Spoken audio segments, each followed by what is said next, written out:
Welcome again in class 10th physics. Okay, this is the revision class and some basic information regarding your unit test.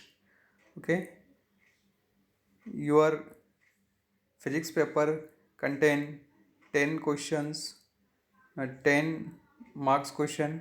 Okay, 10 number का paper है. सिर्फ physics portion में आपको बता रहा हूँ. इसमें 4 ऑब्जेक्टिव रहेंगे और बाकी 3 क्वेश्चन जो है वो 6 नंबर के जो क्वेश्चन हैं वो डिस्क्रिप्टिव रहेंगे. ठीक है. तो जो ऑब्जेक्टिव क्वेश्चन है वो मेमोरी बेस्ड क्वेश्चन है. आपसे कोई डेफिनेशन पूछी जा सकती है ऑब्जेक्टिव के रूप में, या एसआई यूनिट आपसे पूछ सकते हैं, या कोई मीटर आपसे पूछ सकते हैं, एमीटर के बारे में आपसे पूछ सकते हैं, या वोल्टमीटर के बारे में पूछ सकते हैं, या इलेक्ट्रिक करंट की एसआई यूनिट आपसे पूछ सकते हैं, या चार्ज की यूनिट पूछ सकते हैं. ठीक है. तो ये सारी चीज़ें आपको उसके अंदर लिखना है. जो डिस्क्रिप्टिव क्वेश्चन है उनको आपको बहुत बिल्कुल टू द पॉइंट लिखना है. आपसे अगर ओम्स लॉ का स्टेटमेंट पूछा गया तो आपको स्टेटमेंट लिखना है, मैथमेटिकल स्टेटमेंट लिखना है, उसका ग्राफ जो है वो बना देना है. जितना पूछा जाए आपसे उतना ही लिखना है. अननेसेसरी आपको उसके अंदर नहीं लिखना है. ठीक है. कोई न्यूमेरिकल अगर दिया हुआ है तो कैलकुलेशन आप वहीं कर लें सामने ही. जो जो भी कॉपी में आप सॉल्व कर रहे हैं उसको उसी के सामने ही वो कैलकुलेशन जो है वो कर लें. ठीक है. न्यूमेरिकल में आपको जो भी आप क्वांटिटी फाइंड करेंगे उसकी एसआई यूनिट आपको लिखना बहुत ज़रूरी है. अगर आप एसआई यूनिट नहीं लिखेंगे तो आपके मार्क्स उसमें रिड्यूस हो सकते हैं. ठीक है. तो इलेक्ट्रिसिटी चैप्टर जो है वो आपका इसमें पूछा जा रहा है. ओके. तो एक क्विक रिवीजन हम इलेक्ट्रिसिटी के लिए थोड़ा सा यहाँ पे कर लेते हैं तो आपको बहुत कुछ उसमें बेसिक आइडिया लग जाएगा. ठीक है. सिलेबस तो आप मैंने आपको भेज ही दिया है कि क्या क्या टॉपिक जो है वो आपके उसके अंदर आ रहे हैं. ठीक है. देखिए सबसे पहले चार्ज की हम बात कर लें. ठीक है. चार्ज जो है वो क्या है? It is a very small particle present in atom and it can be other negative और पॉजिटिव. ठीक है. चार्ज जो है वो बहुत ही छोटा पार्टिकल्स हैं और ये पॉजिटिव हो सकता है, नेगेटिव हो सकता है. Coulomb is the SI unit of electric charge and represented by C. ये बहुत इंपॉर्टेंट है. चार्ज की जो एसआई यूनिट है वो कोलम्ब है और ये सी से रिप्रेजेंट किया जाता है. ठीक है. उसके बाद देखिए नेट चार्ज या टोटल चार्ज हम किस तरीके से फाइंड करते हैं. फॉर्मूला है Q equal to N E. Q equal to जो है वो क्या है? N E. एन यहाँ पे क्या है? नंबर ऑफ इलेक्ट्रॉन्स हैं. और ई की वैल्यू कितनी है? ई की वैल्यू जो है वो होती है 1.6 into 10⁻⁻19 coulomb. Charge on electron ये यहाँ पे दे रखा है. ठीक है. तो अगर आपसे पूछा जाए कि 1 कोलम्ब में कितने नंबर ऑफ इलेक्ट्रॉन्स होंगे तो एक कोलम्ब चार्ज में 6 × 10⁻18 इलेक्ट्रॉन्स होते हैं. और किस तरीके से निकालते हैं वो फार्मूला आपके पास में देखिए. Q इक्वल टू एन ही तो एन क्या हो जाएगा? Q/E हो जाएगा. ठीक है. Q आपको दे रखा है 1 कोलम्ब और E की वैल्यू 1.6 × 10⁻19. इसको जब आप सॉल्व करते हैं तो ये वैल्यू आपको मिल जाती है. ठीक है. नेक्स्ट इलेक्ट्रिक करंट क्या होता है? The rate of flow of net charge is called electric current. Okay. The rate of flow of electric charge is called electric current. और ये आई से डिनोट किया जाता है और आई इक्वल टू क्या हो जाएगा? Q/T. ठीक है. उसके बाद देखिए इलेक्ट्रिक करंट की एसआई यूनिट जो है वो क्या है? एम्पियर है और ये ए से रिप्रेजेंट की जाती है. बहुत ही इम्पोर्टेंट है. The SI unit of electric current is ampere and it is represented by 1 ampere. 1 ampere को हम कैसे डिफाइन करते हैं? देखिए इस फॉर्मूले से. ये वाला फार्मूला आपके पास में. चार्ज को हम कोलम्ब में नापते हैं और टाइम को सेकंड में नापा जाता है. तो क्या हो जाएगा? 1 ampere is what? 1 coulomb upon 1 second. ठीक है. ये एम्पियर की डेफिनेशन हो गई.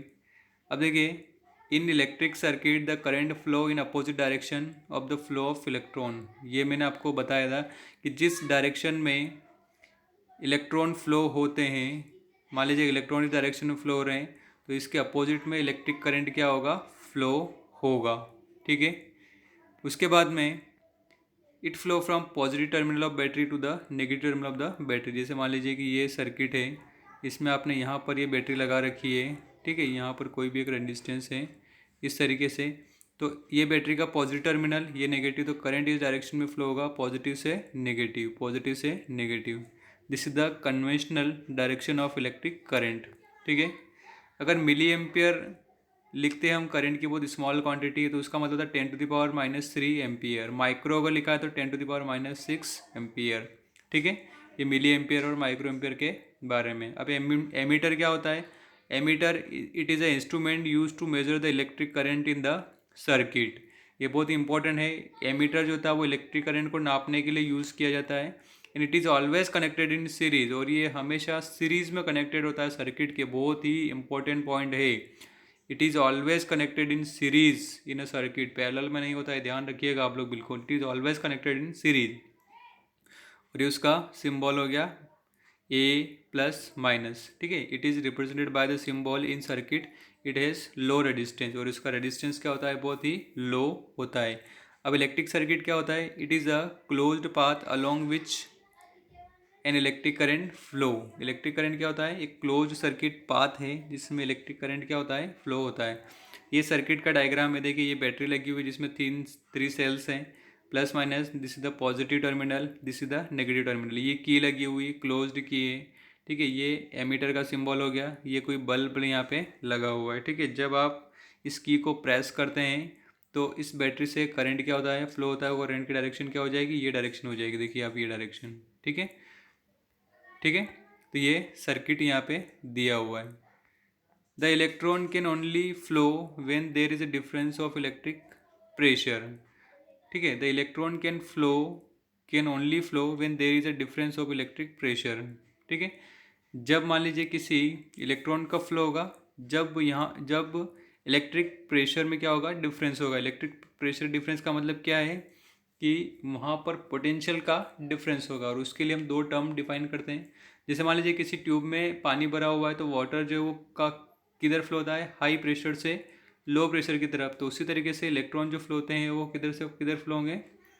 इन the case of electric current the flow of charge is made possible due to chemical action in a cell that generate the potential difference across the terminal of the cell. ठीक है, जैसे मान लीजिए कि ये cell है, इसका ये पॉजिटिव पोटेंशियल और ये नेगेटिव पोटेंशियल। ठीक है, तो जैसे एक ट्यूब में पानी जो है वो हायर प्रेशर से लोअर प्रेशर की तरफ फ्लो होता है, उसी तरीके से बैटरी में इलेक्ट्रिक करंट भी पॉजिटिव और नेगेटिव की तरफ क्या होगा? फ्लो होगा।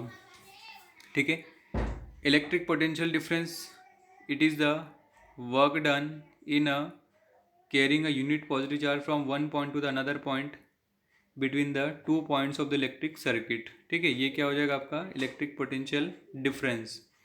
And what is the electric potential? The amount of work done is required to carry a unit positive charge from infinity to a point.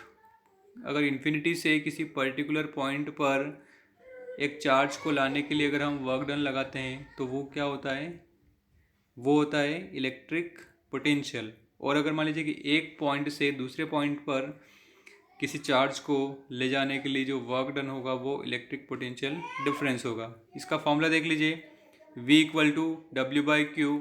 V क्या है? Potential difference. W क्या है? Work done. और Q क्या है? Net charge. ठीक है, what is the SI unit of potential difference? SI unit of potential difference is what? Volt. Potential difference की SI यूनिट क्या हो जाएगी? वोल्ट हो जाएगी। ठीक है, उसके बाद कुछ और चीज़ें इसके अंदर है। 1 वोल्ट को हम कैसे डिफाइन करेंगे? फॉर्मूला देख लीजिए, अभी आपने V = W/Q फॉर्मूला जो है वो पढ़ा है। W को हम जूल में नापते हैं और C जो है वो Q को किस में नापते हैं? कोलम। तो 1 joule upon 1 coulomb. When 1 joule of work done is required to carry 1 coulomb of charge from one point to another of a current carrying conductor, then the potential difference is said to be 1 volt।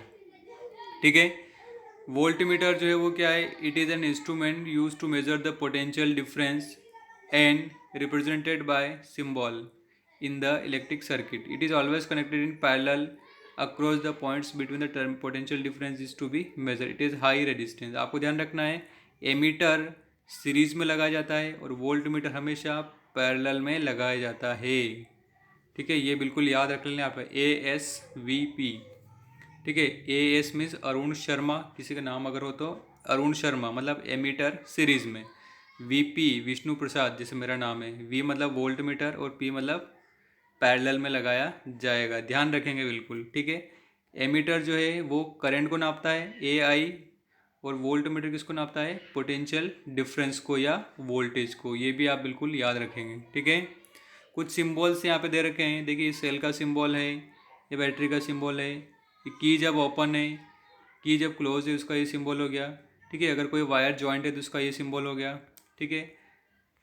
उसके बाद bulb का ये symbol, ammeter का symbol, volt meter का ये symbol हो गया, ठीक है। उसके बाद देखिए एक साइंटिस्ट आया था जॉर्ज साइमन ओम्स, इसने रिलेशन दिया था, found the relation between current flowing through a conductor and potential difference V across the terminal of a conductor using the circuit diagram. ये सर्किट डायग्राम आपको बनाना है, ठीक है। ये बैटरी, ये की, ये रियोस्टेट जिसको आर एच एम बोलते हैं, रियोस्टेट, एमीटर, ठीक है। ये कोई रेजिस्टेंस है यहाँ पे, और ये वोल्ट मीटर, इसमें चीज़ें छुटी हुई आप लगा देंगे। इसमें क्या क्या लिखना है आपको, इसमें एक तो आर लिखना है, ये आर एच रियोस्टेट, ठीक है।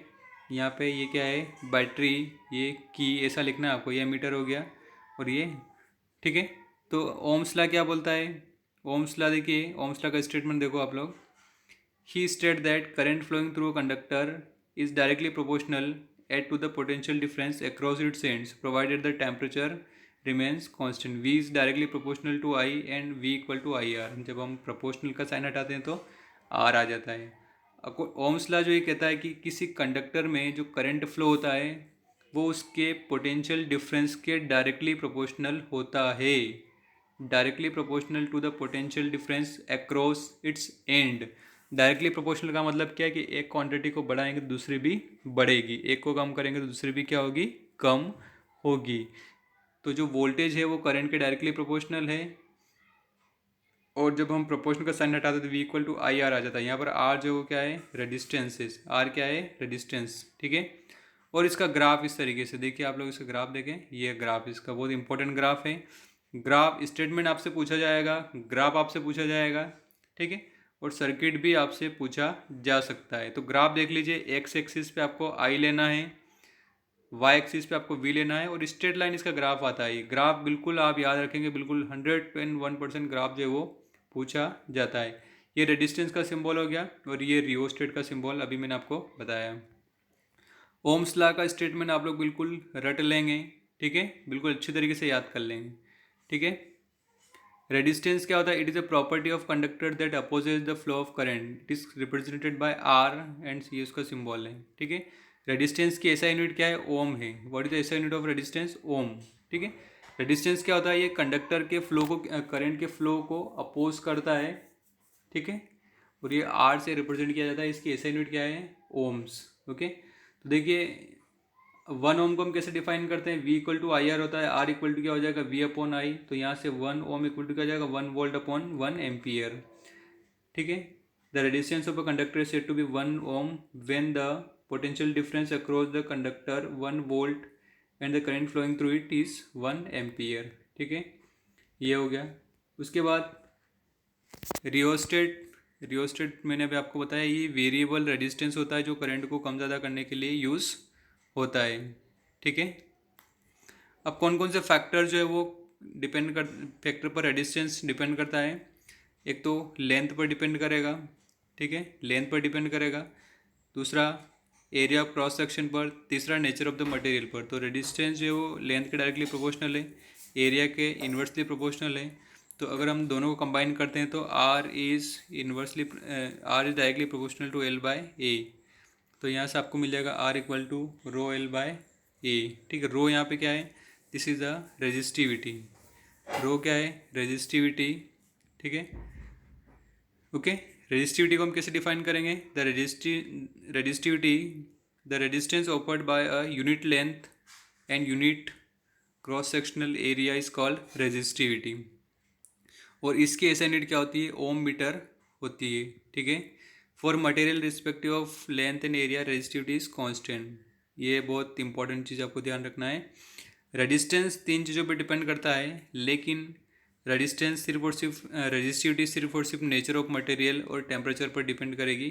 बाकी किसी पर भी डिपेंड नहीं करती। ठीक है, देखिए ये लिखा हुआ है, resistance of material very with temperature. Resistance जो है वो और रेजिस्टिविटी दोनों टेम्परेचर पे क्या होता है, वेरी करता है। ठीक है, अगर हम टेम्परेचर बढ़ाएंगे तो उसका रेजिस्टेंस भी क्या हो जाएगा, बढ़ जाएगा। किसी भी मेटल का अगर टेम्परेचर बढ़ा जाता है तो उसकी रेजिस्टेंस भी क्या होता है, इंक्रीज होता है। रेजिस्टेंस इन सीरीज कनेक्शन है। ठीक है, अगर मान लीजिएगा R1 R2 R3 अगर तीन रेजिस्टेंस सीरीज में अगर लगे हैं तो इस तरीके से देखिए R1 R2 R3 V1, तो इनके अक्रॉस वोल्टेज कितना होगा, V1 V2 और V3, और ये सप्लाई वोल्टेज है। ठीक है, ओम्स लॉ से हम यहाँ पे देख रहे हैं V इक्वल टू क्या है, IR। ठीक है, तो V1 कितना हो जाएगा, V1 कितना हो जाएगा IR1, क्योंकि सीरीज में करंट सेम रहेगा। V2 equal to IR2 and V3 equal to IR3, तो टोटल वोल्टेज होगा V1 V2 V3 होगा। तो V1 की वैल्यू IR1, V2 की वैल्यू IR2, V3 की वैल्यू IR3। तो यहाँ पर देखिए ये टोटल वोल्टेज है पूरे सर्किट का। ठीक है, तो यहाँ पर R इफेक्टिव कितना हो जाएगा, I से I कट जाएगा, R1 R2 और R3, इसको पहले हम अच्छे से पढ़ चुके हैं।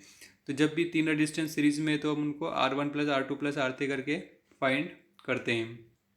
ठीक है, पैरेलल में अगर हैं तो देखिए R1 R2 R3 तीन रेजिस्टेंस पैरेलल में अगर लगे हैं तो उनमें जो करंट होगा वो करंट क्या हो जाएगा, तीनों में डिवाइड हो जाएगा। करंट डिफरेंट होता है लेकिन पोटेंशियल जो होगा वो क्या होगा, सेम होगा। देखिए आप इस बैटरी से ये सारे के सारे रेजिस्टेंस एक ही एंड से कनेक्टेड है, इस तरह के सारे रेजिस्टेंस एक ही एंड से कनेक्टेड है। तो पोटेंशियल क्या होता है, सेम होता है, लेकिन करंट जो होता है वो डिफरेंट होता है। तो I1 की वैल्यू हम कैसे फाइंड कर लेंगे, V equal to V/R1, I2 V/R2 और I3 कितना हो जाएगा, V/R3। ठीक है, लेकिन करंट जो है वो अलग अलग है, तो क्या हो जाएगा, I equal to I1 I2 I3। तो यहाँ पर देखिए I क्या हो जाएगा, V/R, टोटल रेजिस्टेंस पूरे सर्किट का, और ये वैल्यू आप रख दीजिए I1 I2 और I3 की। तो यहाँ से V कट जाएगा, R इफेक्टिव कितना हो जाएगा, 1/R effective equal to 1/R1 plus 1/R2 plus 1/R3। ठीक है, उसके बाद कुछ और चीज़ें हैं इसके अंदर। हाँ देखिए ये बहुत इंपॉर्टेंट है, जूल्स लॉ। ठीक है, जूल्स लॉ जो है वो क्या है, मैंने आपको बताया था, heating effect of electric current. ठीक है, heating effect of electric current जो है वो क्या है, किसी भी रेजिस्टेंस को जब पोटेंशियल डिफरेंस उसके ऊपर लगाया जाता है, ठीक है, तो जब भी उसके अंदर करंट फ्लो होगा तो हीट क्या होगी, उसके अंदर जनरेट होगी।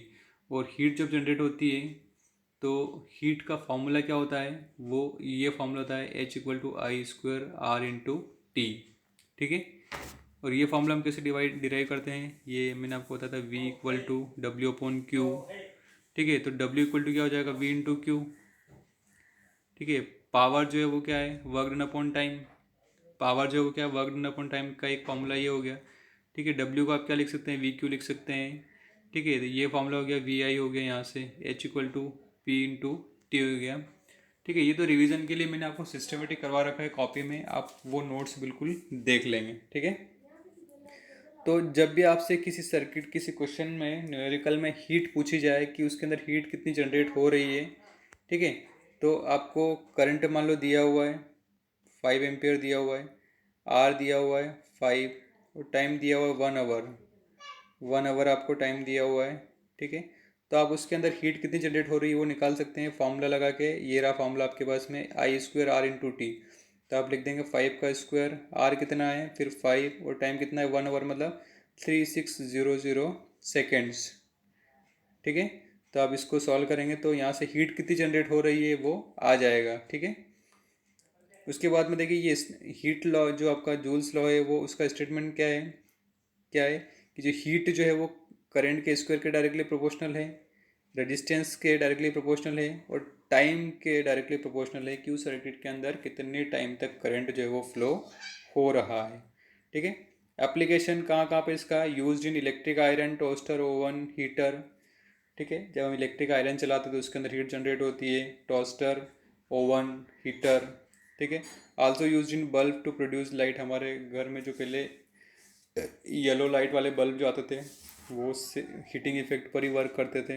ठीक है, उसका फिलामेंट जो है वो काई का बना होता है, एक टंगस्टन मेटल का बना होता था। फिलामेंट मतलब एक स्प्रिंग जैसा होता था उस बल्ब के अंदर, वो फिलामेंट है। और उसका टेम्परेचर बहुत ज़्यादा हाई होता था, 3380 डिग्री सेल्सियस, ठीक है। उसके बाद में it is also used in fuse connection. Fuse connection में भी हीटिंग इफेक्ट पर ये क्या करता है, वर्क करता है। और इसको हम मैग्नेट वाले चैप्टर में और अच्छे से क्लियर करेंगे, ठीक है। ठीक है, उसके बाद इलेक्ट्रिक पावर की डेफिनेशन देखिए। In case of electricity it is defined as the rate of change of electrical energy dissipated और consumed in electrical energy dissipated और consumed in an electric circuit. किसी भी इलेक्ट्रिक सर्किट के अंदर जो electric energy की rate है कि उसके अंदर कितनी एनर्जी डिसिपेट हुई है या कितनी एनर्जी कंज्यूम हुई है, वही क्या होता है, इलेक्ट्रिक पावर होता है। इलेक्ट्रिक पावर के तीन फॉर्मूले, P equal to V I, P equal to I square R, P equal to V square by R, ठीक है। एक और फॉर्मूला है P equal to energy upon time, ठीक है। उसके बाद ये सबसे इंपॉर्टेंट है, SI unit of electric power. Electric power की ऐसा यूनिट क्या होती है, वॉट होती है। क्या होती है, वॉट, WATT। और पोटेंशियल डिफरेंस की ऐसा यूनिट क्या होती है, वोल्ट होती है। देखिए कंफ्यूज नहीं होना आपको, पोटेंशियल डिफरेंस की वोल्ट होती है और इलेक्ट्रिक पावर की क्या होती है, वाट होती है। ये बहुत ही इंपॉर्टेंट है, ठीक है। 1 वाट को हम कैसे डिफाइन करते हैं, it is defined as the power consumed by device when 1 ampere of current passes through it at potential difference of 1 volt, ठीक है। P equal to V I, 1 volt into 1 ampere, ठीक है, ओके। इलेक्ट्रिक एनर्जी, एनर्जी क्या होती है, power का formula देखिए, energy upon time. तो एनर्जी क्या हो जाएगी, पावर इनटू टाइम। ये फॉर्मूला हो गया आपका एनर्जी के लिए, ठीक है। ऐसे यूनिट ऑफ इलेक्ट्रिक एनर्जी क्या होगी, या तो वाट सेकंड होगी या जूल होगी। एनर्जी, वर्क डन, इन सब की ऐसा यूनिट क्या होती है, जूल में होती है, ठीक है। उसके बाद देखिए commercial unit of energy, electric energy 1 kWh। और ये इतना भी आपको इसमें टेस्ट के लिए पढ़ने की आवश्यकता नहीं है, ठीक है। बाकी इसके अंदर क्वेश्चन दिए हुए हैं, आप प्रैक्टिस के लिए इन क्वेश्चनों को ट्राई कर सकते हैं, ठीक है।